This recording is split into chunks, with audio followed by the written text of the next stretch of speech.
there was a moment, neither day nor night, when the sky wore that bruised shade of violet, and the air itself seemed to hold its breath, that I stood alone on the edge of a forest that time had forgotten. The world was draped in twilight, that in-between realm where things both living and spectral reveal themselves without shame. And from a crooked branch of a dying fig tree, an owl watched me, still, silent, unblinking. Its eyes, those ancient amber orbs, were not merely looking at me. No, friend. They were peering into me, as if it saw not the shape of my body, but the labyrinth of my soul. I, an immortal who had wandered beneath 1,000 moons and watched the death of empires, felt suddenly naked before that gaze.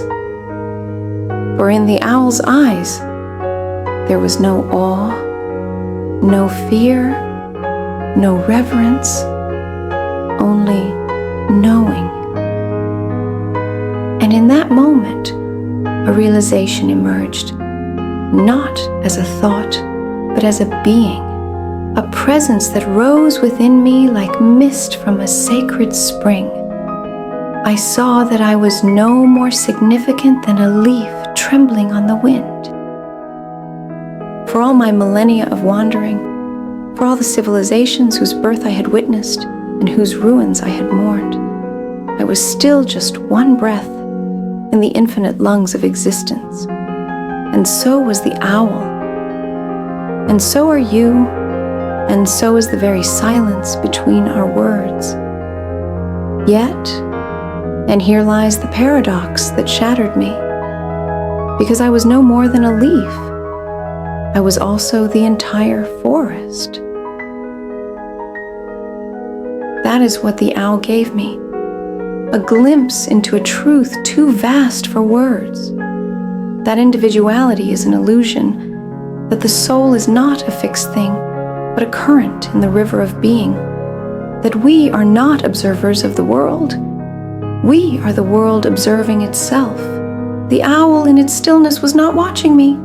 It was me, wearing feathers, watching itself wearing skin.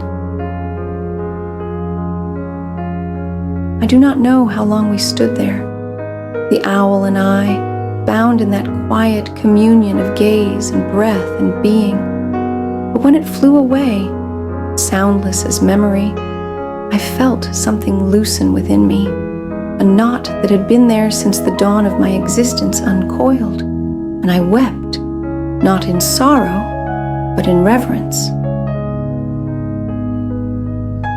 For I knew at last that to exist is already a miracle beyond comprehension, and to be seen even for a moment by something that does not speak, yet understands, that is a grace few ever taste.